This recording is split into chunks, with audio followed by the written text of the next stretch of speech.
কেন আপন অরণ্যে কাঁদে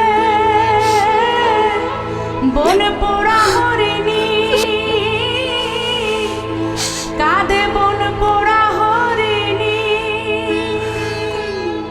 আহা কোন অপমানে তার নত হয় মুখ, আহা কোন অপরাধে তার নত হয় মুখ।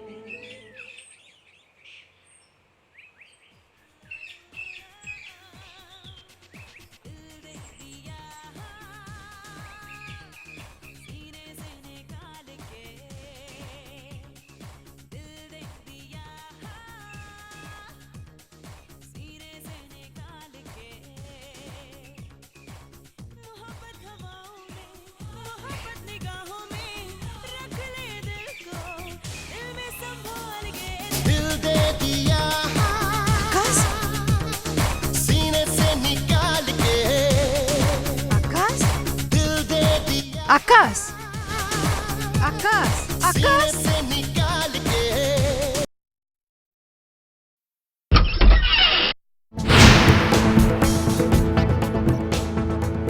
তোরা ভাই হ, চলে আসছি। তো আসার বাপ আমার খরচ ঢুকতে দিচ্ছে না। তুমি আমার ব্যবস্থা করো। তোরা হলো নষ্ট। গ্রামে মাসে উঠবার আগে পালা কোনো মানুষে তোমাকে পালে আগুনে পুড়ে মারবে। এখনো সময় আছে, পালা কোনো পালা কোনো পালা।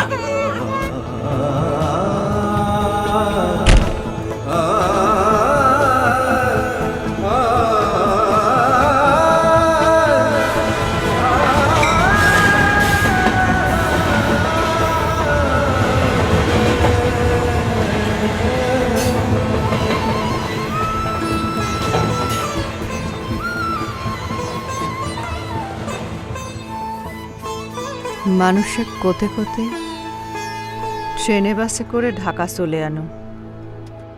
ট্রেনে এক আপার সাথে পরিচয় হলো। আপাক সব কথা খুলে কোনো। আপা হামাক ঢাকার পুনর্বাসন কেন্দ্রে নিয়ে আসলো। ঢাকায় আসি, নারী ও শিশু নির্যাতন দমন আইনে আমি আক্কাসের বিরুদ্ধে মামলা করেছি। আক্কাস এখন পলায় আছে। পুনর্বাসন কেন্দ্রে থাকার সময় আমার আর আসার এখানে কামের ব্যবস্থা হয়েছে। আমরা এখন ভালোই আছি।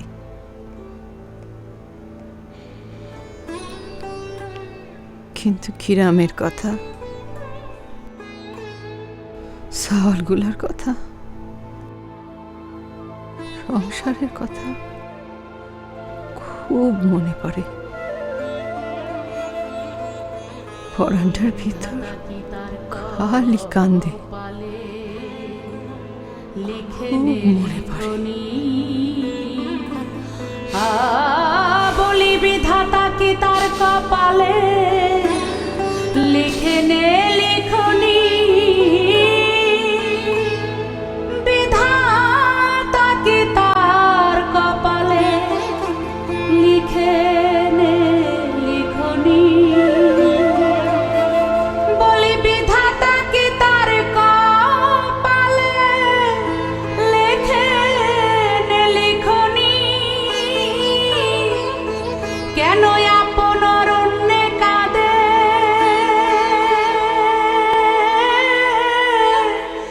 কেন আপন অরণ্যে কাঁদে বন পোড়া হরিণী, কাঁদে বন পোড়া হরিণী। কাঁদবেন না, এরকম অনেক কাহিনী আছে আমার কাছে। শুনবেন? শুনুন। মেয়েটির নাম সাবিনা, বাড়ি সিরাজগঞ্জ। সে এখন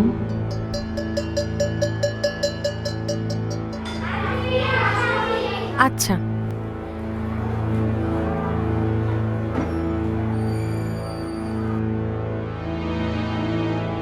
আপা, আপনি? হ্যাঁ আসলাম। কি? জি আপা, খুব ভালো। আমি ভেবেছিলাম এই জীবনের কোনো মূল্য থাকবে না, কিন্তু এখন বুঝেছি এই জীবন অত সহজে অর্থহীন হয় না। আজ তোমার জীবনের সেই কথাগুলো আমাকে একটু বলো তো। না আপা, ওসব জানতে যাবেন না প্লিজ। সাবিনা, আমি শিল্পী, গানে গানে পৌঁছে দিতে চাই তোমাদের এই কথাগুলো সব মানুষের কাছে, যাতে সবাই জানতে পারে এবং সচেতন হয়। ওসব কথা মনে পড়লে আমার বুকটা ভয় খালি হয়ে যায়, গলা শুকিয়ে আসে। ওসব কথা না বলি আপা, আমার ভালো লাগে না। তার চেয়ে বরং অন্য কথা বলি। তুমি একটা শিক্ষিত মেয়ে, এই স্কুলের সবাইকে তুমি পড়াচ্ছ, আর তোমার জীবনের গল্পে যদি সবার শিক্ষা হয় তাহলে তুমি বলবে না কেন? অবশ্যই তুমি বলবে। আপা আসসালামু আলাইকুম। ওয়ালাইকুম আসসালাম। ও কি সুন্দর, তুমি করেছো এটা? জি আপা। এই দেখো তোমার বাচ্চারা কি সুন্দর করে এটা করেছে।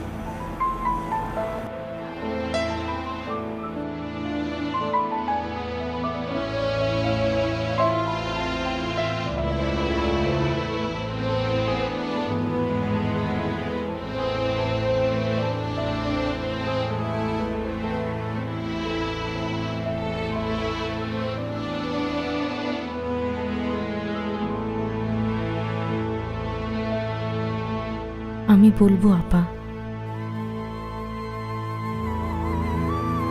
যারা আমার জীবনের মতো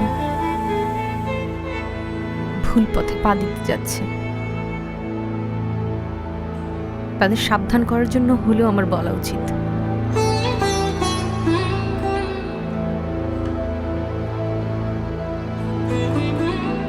তখন আমার এসএসসি পরীক্ষা দেওয়া শেষ, কোনো কাজ নেই। তখন একবার ভাবলাম খালার বাসা থেকে ঘুরে আসি।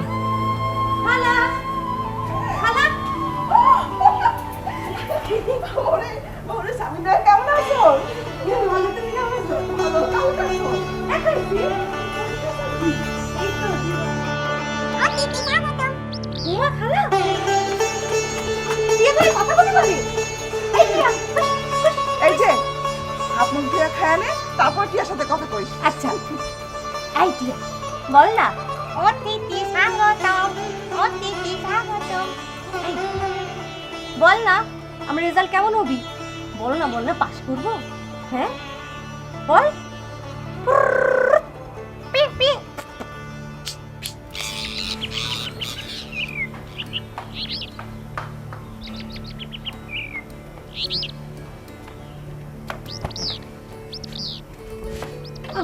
এই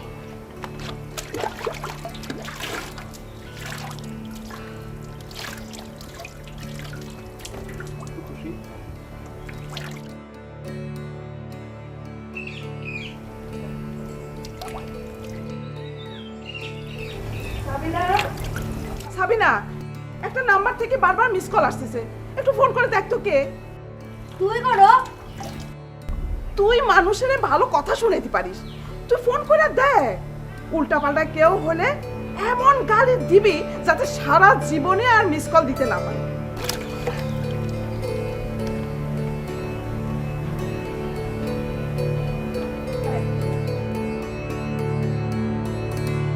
হ্যালো, কাকে চান? আপনি বারবার এই নাম্বারে মিস কল দিচ্ছেন কেন? হ্যাঁ আপনি কে? অচেনা মানুষের কথায় হাসলেন কেন? আমি কি আপনার কথায় হাসছি নাকি? আমি অন্য কারণে হাসতে পারি না? অচেনা মানুষের কথায় কেউ হাসে? ওই ফোন নাম্বারটাই আমার কাল ছিল।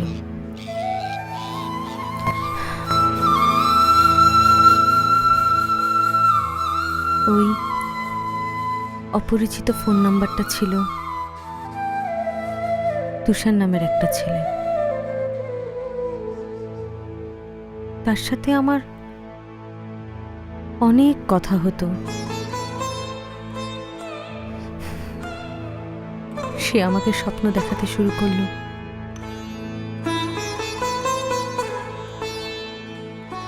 আমাদের বিয়ে হবে, আনন্দ ভরা সংসার হবে।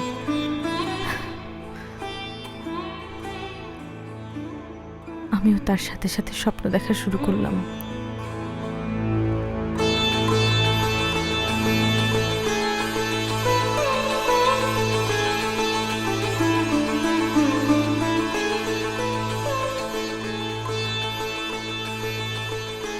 মোটা, কালো, খাটো আর নাক বোঝা। আমি ফুল ভালোবাসি। সাবিনা, কি রে আবার সেই নাম্বার?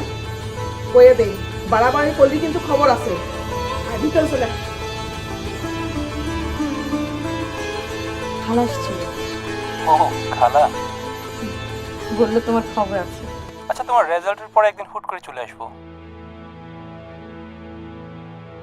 যখন আমার এসএসসি পরীক্ষার রেজাল্ট দিল,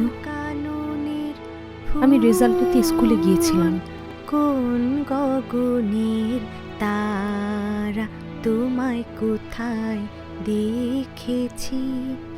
বাবা,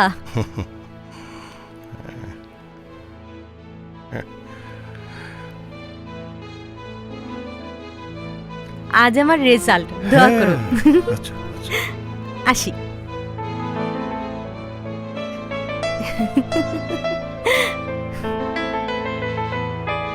A+। আসি। হ্যাঁ, হ্যালো বাবা। হ্যাঁ A+। হ্যাঁ এই যে আমি আসছি, এখনই আসছি। হ্যাঁ,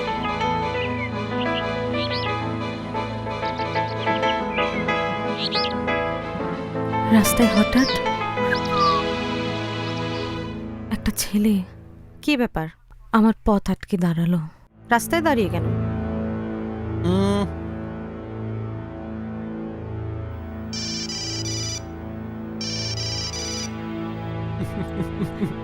তুষান, তোমার রেজাল্ট কি?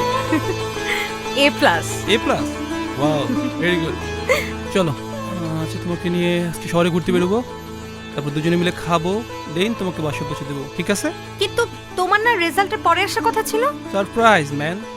দাঁড়াও, মুমিন চলে আয়। চলো চলো। আরে আশ্চর্য, এইভাবে কি কেউ আসে নাকি? আমি তোমার খবর রাখি না, আমি জানতাম তোমার রেজাল্ট এরকম ভালো হবে, সেই জন্যই তো সারপ্রাইজ দেওয়ার জন্য চলে তুমি এসেছিলাম। কিন্তু আমার সাথে, আমাকে যখন নামাবে আমার সাথে আমার বাসায় যেতে হবে, বাবার সাথে দেখা। হ্যাঁ নিশ্চয়ই।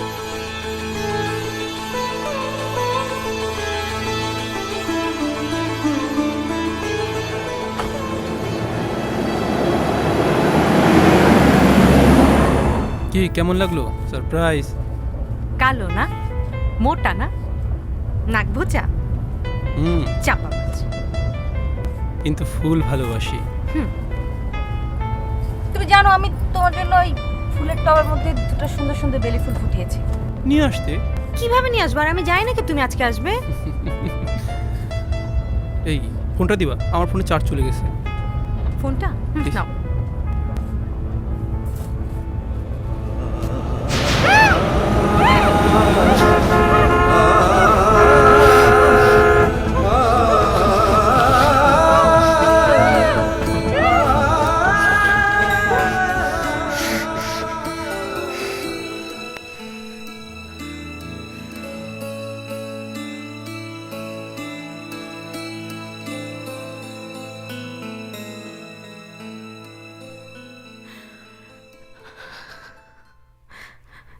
জ্ঞান ফিরে দেখি,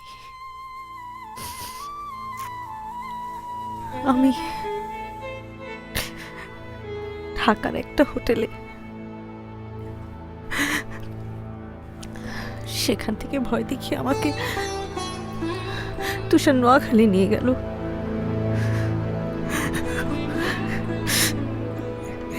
সেখানে আমি অনেকদিন আটকা ছিলাম, দিনের পর দিন। তো মানসিক আমার উপরে নির্যাতন করলো তুষার।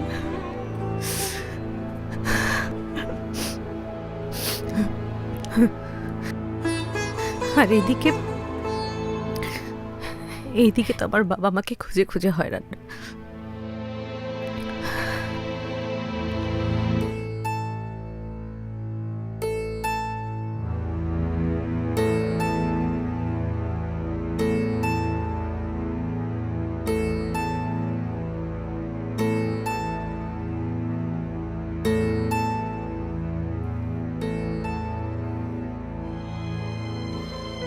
তুমি কোন কাননে ফুল, কোন গগনের তারা, তোমায় কোথায় দেখেছি যেন কোন স্বপ্নের পারা।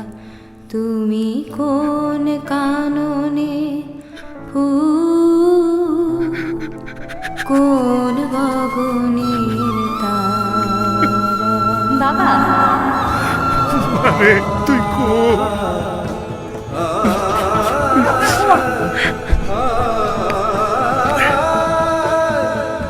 হ্যালো, আমার মেয়ে? হ্যাঁ, আমার মেয়ে সাবিনার কোনো খোঁজ পাইছেন ভাই? রানী ও এখন নোয়াখালীতে এক হোটেলে আটকা আছে। তাড়াতাড়ি উদ্ধার করেন, নাহলে তুষারও কি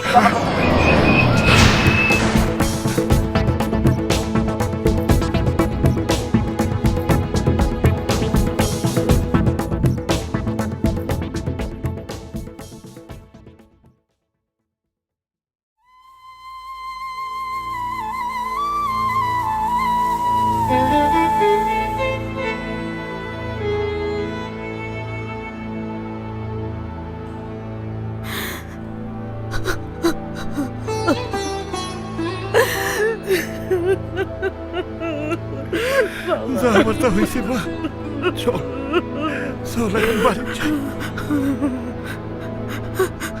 আমি যাব না, আমি বাড়িতে যাব না। আমার এই পোড়া মুখ এলাকার